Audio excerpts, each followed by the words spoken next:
And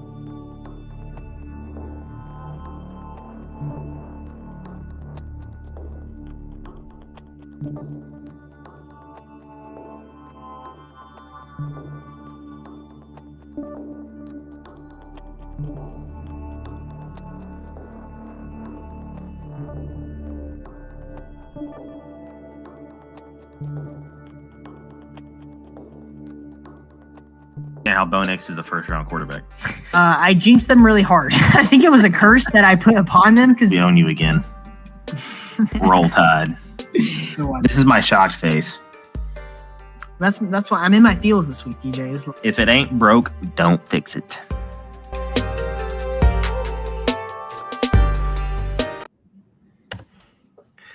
Welcome in to the Feelings Over Facts podcast. My name is Zach Simmons. Here are my co-hosts, Daniel Jones, aka DJ. DJ, how are you feeling? Feeling pretty good. Missed last week. The host, my co-host here, was a little sick boy. Yeah, it was a little under the weather. Apologies for us missing last week. Came down with a little old strep throat. Got me. It'll come and get you out of nowhere when you least expect it. But we are back again this week with another episode. Today we are breaking down another one of our NFL division previews as we inch closer and closer to back to football season. We're going through the NFC North today. I am ready for football, DJ. We are in the dark days of summer at the moment, where we are far enough removed from NHL and NBA playoffs, but still kind of far away from NFL and college football. So we're in the midst of it at the moment, where we're inching closer and closer every day to back to football season. Come on, man. You should be going to the Braves game tonight. They're in Arizona. They're on your turf. I should be, yeah. Should be heading over there to cheer them on. I've yet to be to a Diamondbacks game yet, but I want to go to one here soon. Yeah. So you just got to see all we have right now is baseball and MLS, and that can hold me over for at least a month. Yeah. Or if you really want to get off the beaten path, you can go watch some Canadian football. Yeah, that's something right there. Canadian football. They're wilding up in Canada with the football. More entertaining than you think. That's all I'm saying. I'll have to check it out.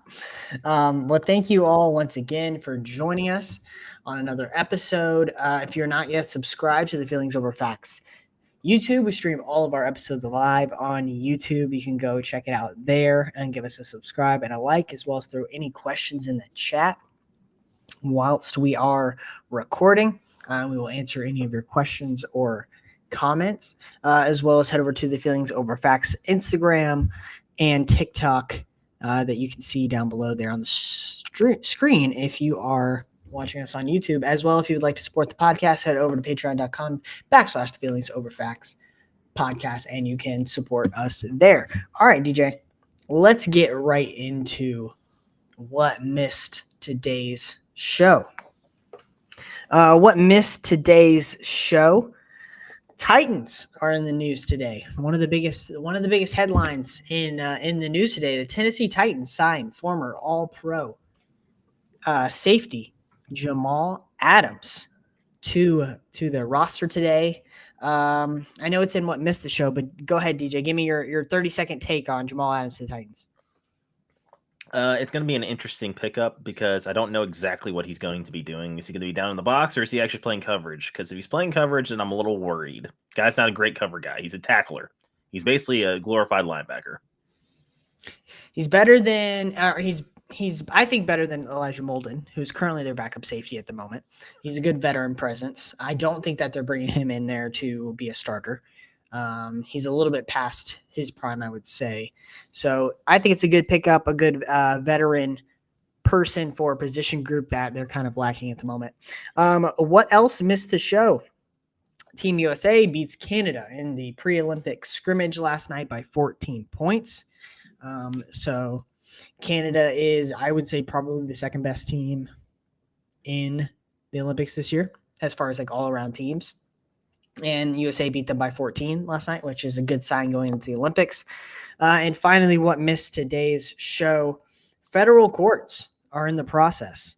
I don't know if you've seen this in the news, DJ, of ruling if college athletes should be considered employees of the colleges that they play for, since they are now, a lot of them are being paid through NIL funds that the college generates. Should that be considered earnings from the college? Therefore, should they be required employee benefits and employee labor laws and stuff like that, which is currently in the news right now, currently in the federal courts being decided. So that is what missed today's show. Today's show, we are going through the NFC North. This is a division with, if you're not familiar with the divisions, the Bears, Packers, Lions, and Vikings are all in this division. And I think that this has the potential to be one of the best, if not the best, division in all of football in this upcoming season, DJ. But we're going full audio on this episode. I did not have the chance to make any on-screen graphics for this one, so shout out to our Spotify listeners, as this one is for you. So we'll go ahead and start breaking down the NFC North, DJ. As always, we'll go bottom to top. So tell me, who do you have and what record you have finishing last in the NFC? Okay, so for the NFC North, I have the Minnesota Vikings. Yes, I know that Justin Jefferson is on this football team. Yes, I know he's probably one of the best receivers in the league, definitely top 5. But it's not just a one person carries the whole team kind of sport. And I see a glaring hole at the quarterback position right now. I have not made this. If I haven't made this more perfectly clear, I have no faith in J.J. McCarthy as a starting quarterback in the NFL. I still think it was completely. You've made it pretty clear. I still completely think it was a dumb decision to make him the number 1 pick or making him a first round pick in general. Yeah. Honestly, I think Sam Darnold's going to start at least the first 5 or 6 weeks, and then you're going to realize, you got to throw JJ out there to see what he has, and they're going to struggle. I have them going 5-12. They'll win a couple games where you don't expect them to, because it's the NFL. Mm-hmm. That's what happens. But I do think that this team is going to be drafting in the top 5 next year. Yeah, I tend to agree with you. I also have the Vikings finishing last in this division. I have them going 4-13. So one game fewer wins than what you had. I mean, I'm kind of right there with you. I don't even think Sam Darnold. I think they're going to roll him out there to start the season. I don't think we're going to even get to see 3 games of Sam Darnold. I think it'll be three games max of what we get of Sam Darnold before we see J.J. McCarthy come into the starting lineup. And there's been no evidence that we have seen in the NFL that Sam Darnold is a good quarterback, and they're going to roll him out there as their starting quarterback for this upcoming season. I mean, I don't know how many times you have to try and fail in the NFL before the NFL just gives up on you. But for some reason, people just keep giving Sam Darnold starting quarterback roles. So it'd be interesting to see how he can do. I don't think he's going to do well. I think they're going to lose several games at the beginning of the season. Then we'll see J.J. McCarthy come in. And I'm not as low on J.J. McCarthy as you are. I think that he is a great decision maker with the football, but he is very limited as far as physical attributes. He does not have the arm talent that we see from a few of the other quarterbacks in his rookie class, like Michael Penix, or certainly not Caleb Williams or Drake May. But the thing that J.J. McCarthy has over a couple of those other quarterbacks is he has Justin Jefferson. And I have said many times on this podcast that I think Justin Jefferson is the most talented and best receiver in the NFL, which is going to be a great weapon for J.J. McCarthy coming into the NFL to just have Justin Jefferson. He's going to be happy. He's going to be happy he's there. He just got a huge, massive contract in this offseason to keep him around for a while. So he's not going anywhere. But I just think that with the lack of good quarterback play, with the lack of running game that the Vikings are going to have, with the lack of difference makers on the defensive side of the ball that the Vikings have, this team is not going to be very good. And I tend to agree with you. They're going to be one of the worst teams in the NFL this season. And I think that that's kind of their plan. They bring in J.J. McCarthy and Sam Darnold in the same offseason to kind of soothe their way into J.J. McCarthy, let him have a rookie season where he can not feel a ton of pressure, where he doesn't have to win a lot of games, where he can just adjust to being in the NFL. And then eventually maybe next year or the year after they can maybe win some games. But I don't think that's going to be this year. So I've got the Vikings going forward 13, finishing last in this division. Next team in this division, I have the Detroit Lions finishing third in this division, finishing 9-8. So that is a little bit of a step back for the Lions. Now they have a lot of good young players. The Lions have the best offensive line in the NFL. 100%. PFF says that. Anyone who knows anything about offensive lines renounce the Lions as the best one.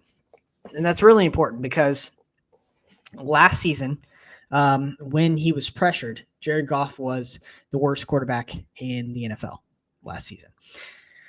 Now, he had a really good season because they have such a good offensive line. They were able to keep him clean. He wasn't pressured a ton. So, but I think if this offensive line is not very deep and if they have a few injuries up in the offensive line, that they could really struggle because Jared Goff is horrible whenever he's pressured. I really like their weapons. Obviously, Sam Laporta last season really came into the NFL and made a splash, kind of announcing himself as one of the best tight ends immediately in the NFL.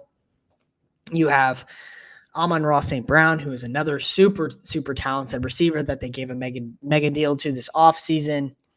Jahmyr Gibbs is a great young running back.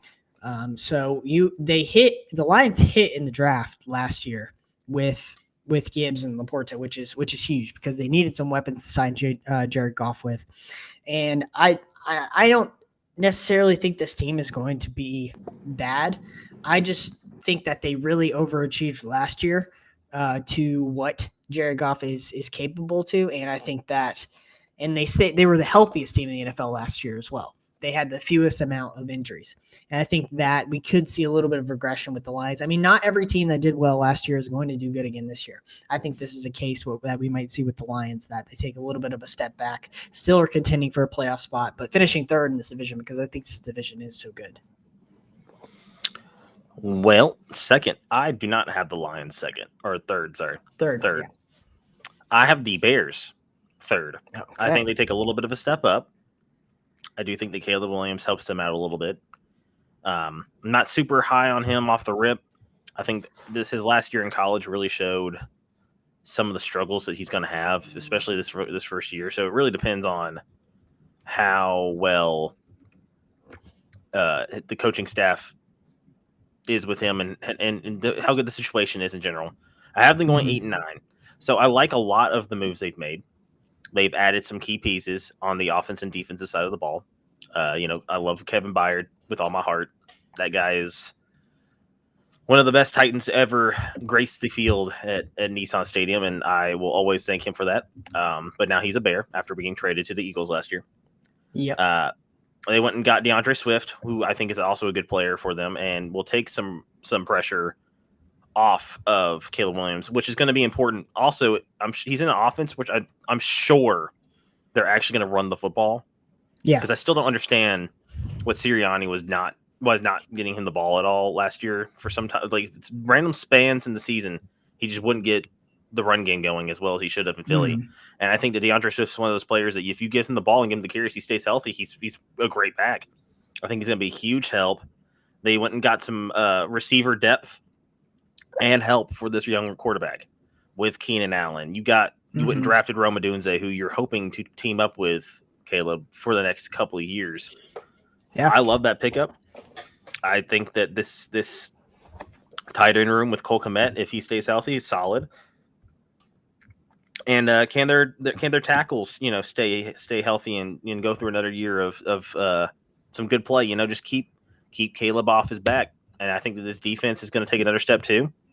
Mm-hmm. But I do have them not winning this division. I don't have them making the playoffs. I don't think they're there just yet. I think this is going to be if all things come together, this team could be dangerous for the next 5-6 years if this one draft class hits. Yeah. Yeah, I like it. I will save my Bears take for a minute. Who do you have finishing second in this division? So I have the Packers finishing second, and I think it's going to come down between the last two teams, between the Packers and the Lions. I have them splitting their division matchups this year, but I have them going 11-6. This team got very hot and showed, I think, a lot last year, because at one point in the season, I wasn't feeling that great about the Packers, and I don't think many people were. And then they just caught fire, and I think it was around Thanksgiving after I think they beat the Cowboys. The back, yeah.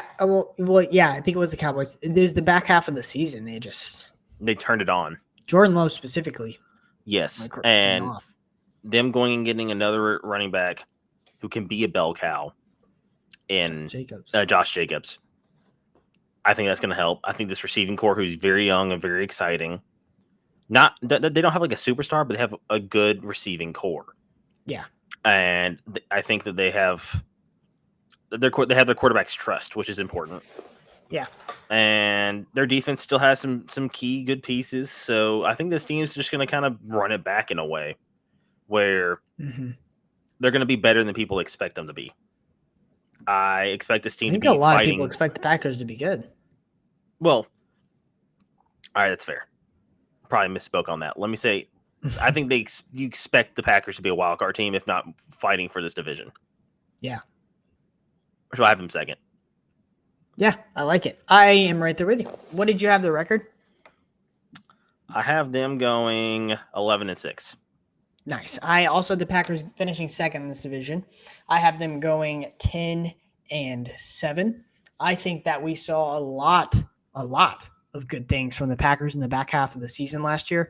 I think Jordan Love finished the regular season last year. The last, I think it was 8 or 9 games. I want to say he finished 22 touchdowns, 1 interception.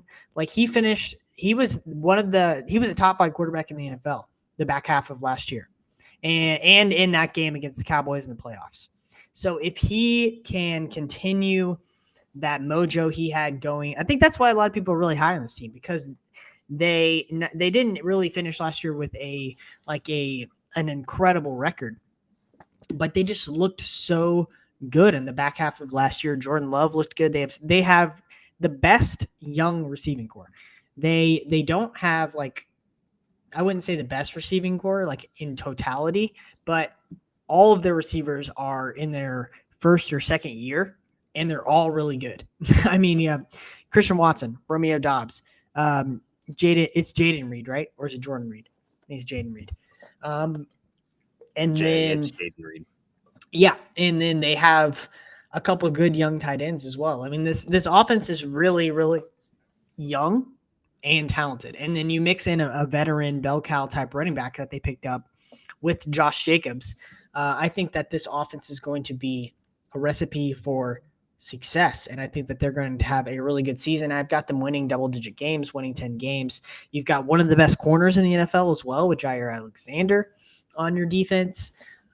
I think that this team is going to have a lot of success. I think that I don't know if this is a hot take or not, but I think Jordan Love could be in contention for MVP come December time, January time. I think Jordan Love is going to have that good of a season, and I have them finishing second in this division. There's a lot of things that I like about this team that we saw from last year. We have Nick in the chat saying hello from Munich, Germany. You did not need to throw in that it was Germany there. I know where Munich is. but I appreciate you clarifying that it is in Germany. So yeah, we got the Packers finishing 10-7, DJ, which means that I have the Chicago Bears finishing first in this division, going 12-5. This is my team. I think I feel most certain that has the chance to go worst to first, like what you called with the Texans last year. When you called the Texans had the chance to go worst to first preseason, and then they did it. What team did you pick last year? The I Bears. think it was this one. Yeah, it was this one. Yeah, that's why I made the face. That's why I made the face. I was doing it again. So you're doing it again. This is a much different team, a much better team. Nick said, "Off to bed, then." All right. Good night, Nick. I'm not sure. This guy said that Justin Fields was his early season dark horse for MVP, and then he's not even on the team and still decides, hey, you know what? This team's going to go worst to first. Well, again. This team is much, much better than they were last year. I think even you will agree with that. That this is a significantly better team than it is last year. So this team won 7 games last year with a hurt Justin Fields for a little bit of it, and then they had freaking Tyson Bagent was their quarterback for a lot of it as well, and they had horrible quarterback play. And this team won 7 games. You don't think that Caleb Williams, Keenan Allen, Roman Dunze, they picked up a couple good defensive assets as well. That they're not worth 5 wins, that this team can't pick up 5 more wins and go 12-5 and win this division. I think that that's a very realistic possibility. I think it's a little bit of a hot take because a lot of people are high on the Lions and Packers to win the division, but I don't think that's out of the realm of possibility that the Bears could win 12 games and that they could win this division. I think that they've improved that much. So I really like this team. I'm flirting with the take of Bears Super Bowl contenders this year. I'm not making that take. I'm not saying that that's really, my take, but, I'm just like flirting with it, taking it out to dinner, buying it some flowers, just testing the waters. Being respectful is what you're saying. Being respectful. Testing the waters with that take. Seeing what I think about it before I actually make that take. But yeah, so I've got the Bears going. Ladies and gentlemen, I have to apologize real quick. The hot sun in Arizona has actually gotten to Zach's head. It's actually gone. He's gone. He's just it's over. His brain is fried. It has been official. Do you really disagree with me that much that Caleb Williams, Keenan Allen? I have them winning 8 games, and I thought that was generous. You think they're only going to win 1 more game than last year? Yeah, probably. With the improvements that they've made on this team. It's a rookie quarterback, man. And it's not just a rookie quarterback. He's an all-time prospect. That's what they say, but we have to see it on the field. There's not going to be a CJ Stroud every year in the rookie class, though. That's my point. There's not, but there could be this year, and I think that there is. I think Caleb Williams is going to be. Caleb Williams is going to have just as good a rookie season as CJ Stroud had. Them going from 7 to 12 is a big jump in the NFL. That's what I think that you have to really realize. But it's not like we haven't seen anything like that before. Saw it last year. All I know is they're going to be 0-2 to start the season because they're losing to the Titans and they're going to lose to the Texans. I'm calling it now. Losing to the Titans. They're losing to the Titans. In Chicago for Caleb Williams. In Chicago. Yes. Jeffrey Simmons is going to eat Caleb Williams' lunch. That's what's happening. I guess we will find out about that. But it is his first ever NFL game. There will probably be some nerves, but I think he'll be able to overcome it. I think he'll win that one. Who do you have winning this division? Well, I have the Lions winning the division. Probably a boring pick, but I haven't seen anything that has told me that they are going to decline. Maybe just statistically they will decline on a normal, just on normal merit that you can't repeat everything exactly that you did the year prior. I do think that they're going to have a home field advantage now because I do think the fans of Detroit are behind this team now fully. Like you said, this offensive line probably one of the I think it's probably number one as of right now. I put them at number one, very closely behind the Eagles, if not number one. Mhm. But I would have them at number one. This offensive line is incredible. Um, love you kind of already mentioned a lot of the stuff I would probably hit on with some of Mhm. their defensive assets and Yeah. some of their young assets on the offensive side of the ball. I think Terry and Arnold kind of dropping to them was kind of just like a hey, take best player available.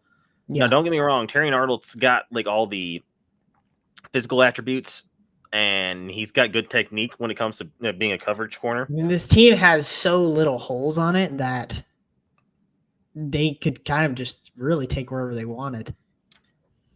True. And the only thing that I'm worried about is I've seen Terry and Arnold play a lot of football. Personally, the guy got burnt Yeah. a lot. So Mhm. as long as if you're in Detroit and you're okay with him being a little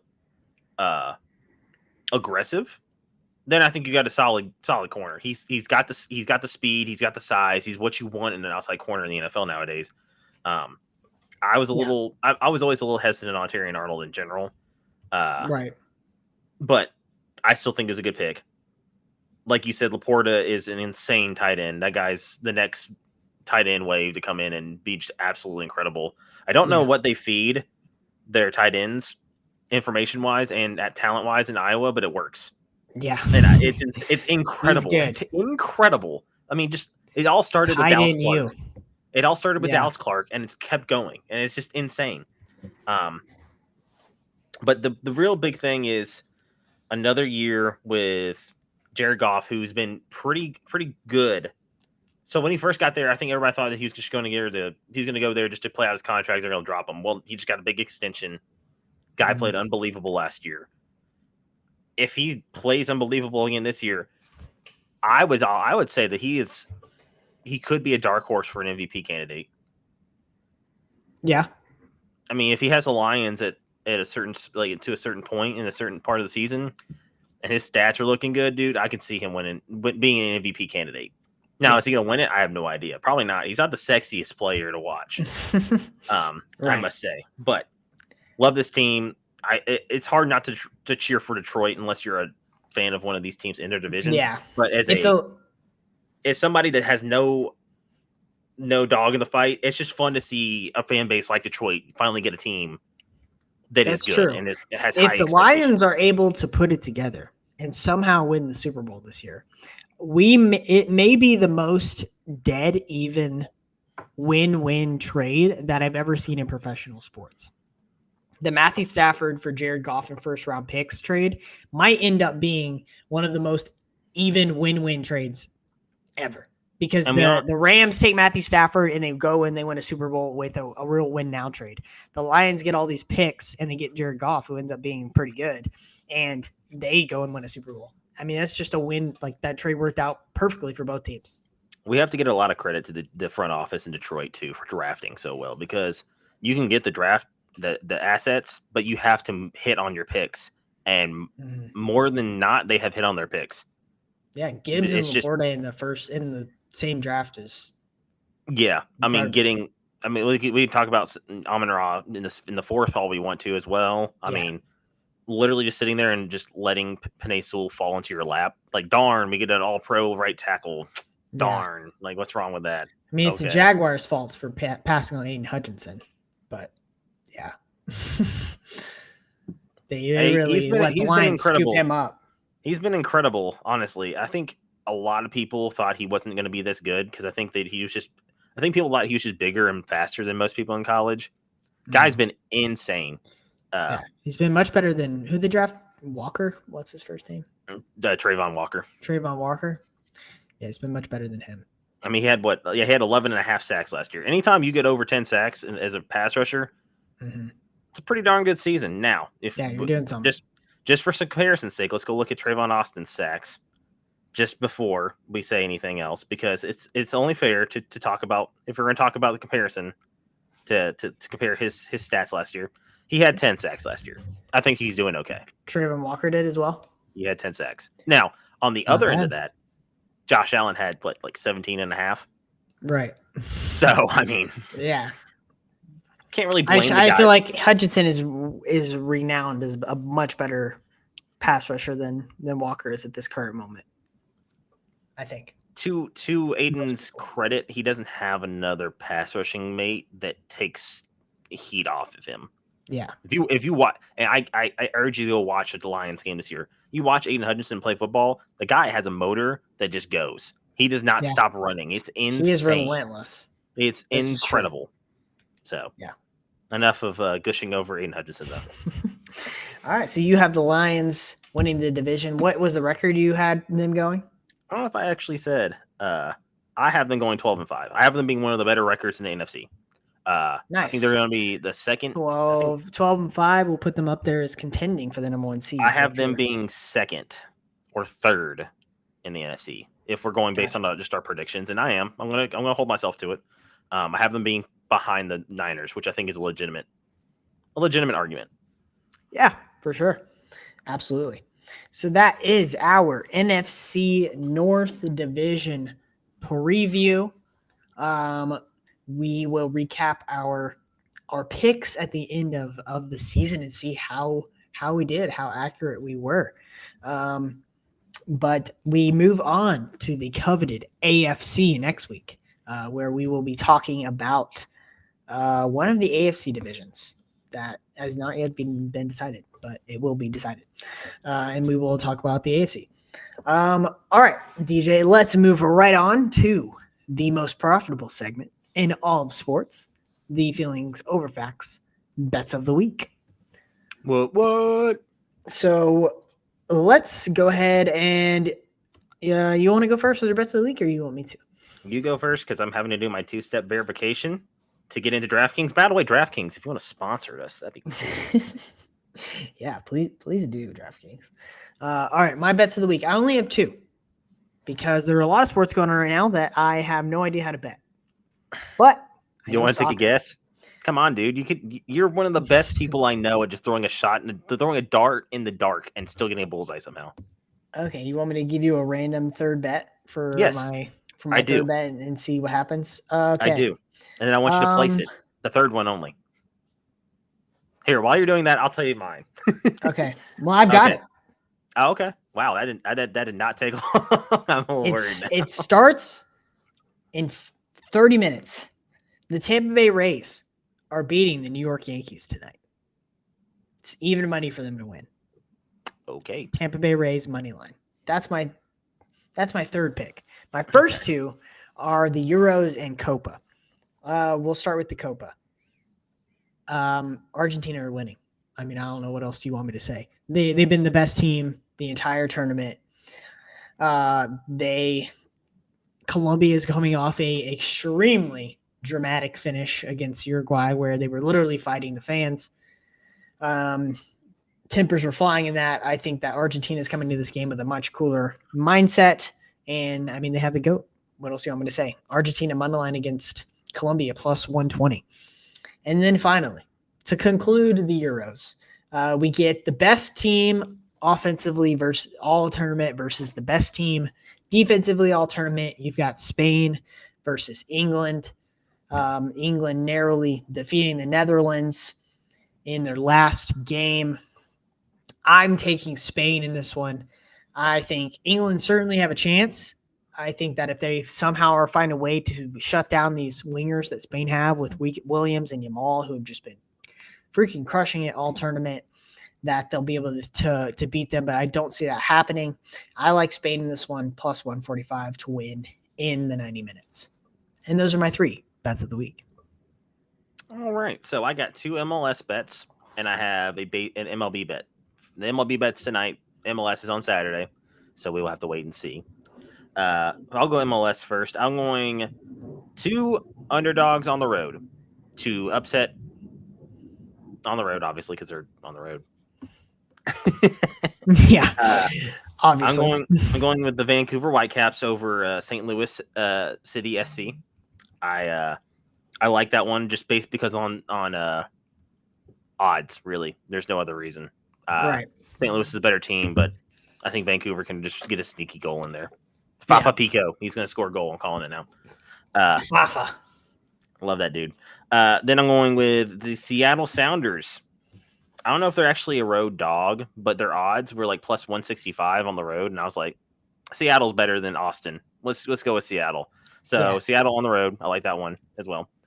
And Okay. then I'm going with my and yours Atlanta Braves Go run line Braves. tonight. I'm going Okay. -1.5 tonight. Max Fried is pitching. I thought he was going to pitch last night, but then That's the ace.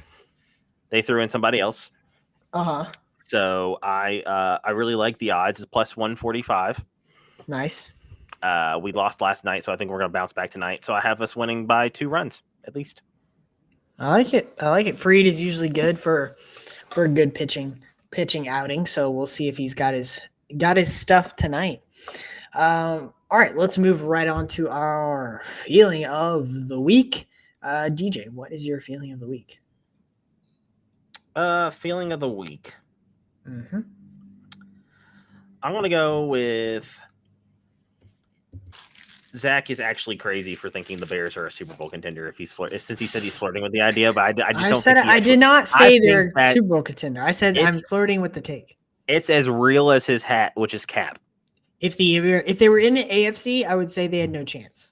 But being in the NFC, I'm flirting with the take. There's no way they get past the Niners ever right now. In this scenario. This season, at least. We will see. I'm not saying they're Super Bowl contender.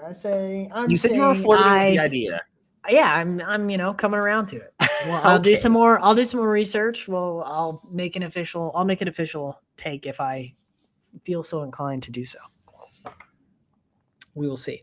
All right. My feeling of the week. This might be a little bit divisive, but my feeling of the week. This U.S. men's basketball team going to the Olympics is better than the Dream Team. This is the best U.S. men's basketball team that we've ever had. And I think a lot of people look fondly, and obviously the Dream Team was amazing. I don't want to not say it wasn't good, but I don't think it's as good as what a lot of people remember it as. Magic and Bird were on the team, obviously. They were both they was in 92. And they were past their prime. Larry Bird retired 10 days after the Olympics. That's how old he was. And Magic was also old and past his prime as well. You have Prime Jordan, which is, a lot of people's greatest player of all time, right in the middle of his prime. So that's the thing that you've got going best for the Dream Team. You've got one of the best players ever in their prime.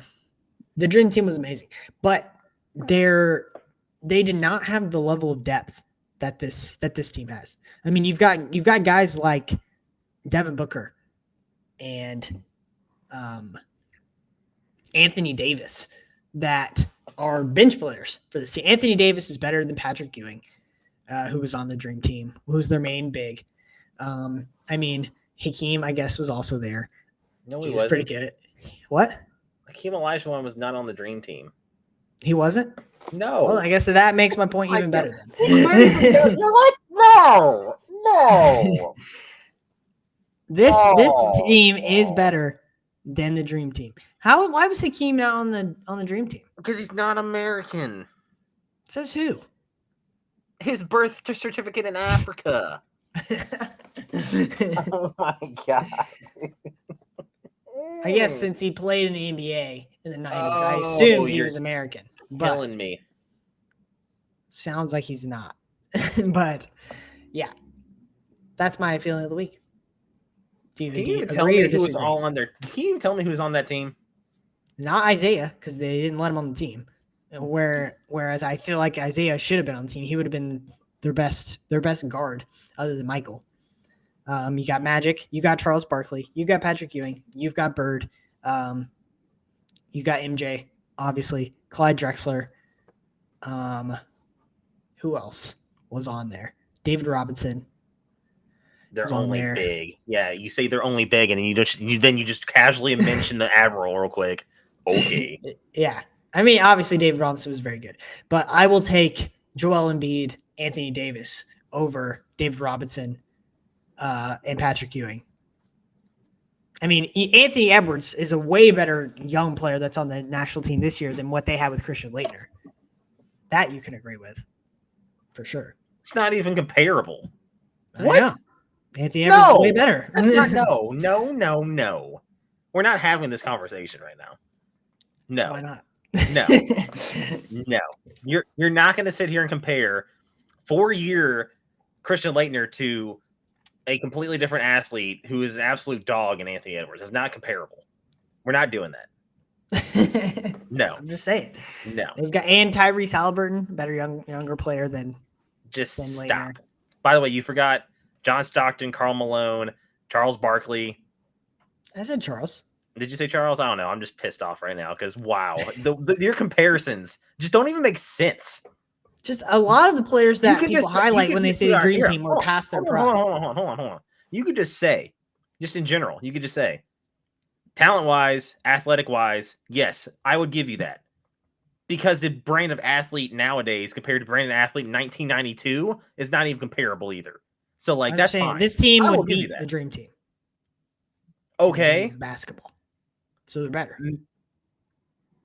I didn't say that. I said you're allowed to say that. But like the comparison thing makes zero sense. That's my only problem with your feeling of the week is Christian Laettner has nothing compared to Anthony Edwards. No shit. Like what? What are we talking about here? I'm just spitting facts, Sorry for the bad language, but holy crap, man. Jeez. Hit the outro. I'm done. Oh my God! No, we're not having. We're not. Feeling of the week would be very divisive. It's so stupid. Oh my God! Thank you, everyone, for joining us. Let me take Anthony Edwards over some random ass white dude that didn't even know what a 3-point shot was. Yeah, let's take Anthony Davis, who's a combo like center compared to two guys who didn't leave the block. Okay, cool. Yeah, great comparison. They're better. I don't know what else you want me to say. Hey, the outro. Well, we'll be back again next week, everyone. If DJ decides to join me next week. At the current moment, it looks like it's up for debate. No, I'll be here because I got to. Golly, no. I'll be here. Thank you, everyone, for joining us once again for the Feelings Over Facts podcast. Subscribe to the YouTube. Follow us on Instagram, Twitter, TikTok. You can support the podcast on Patreon. We'll be back again next week with one of our AFC division previews. Our first AFC division preview. Thank you for joining us. Good morning and good night. Tell somebody you love them. I don't understand how Bo Nix is a first-round quarterback. I jinxed them really hard. I think it was a curse that I put upon them. We own you again. Roll Tide. This is my shocked face. That's why I'm in my feels this week, DJ. If it ain't broke, don't fix it.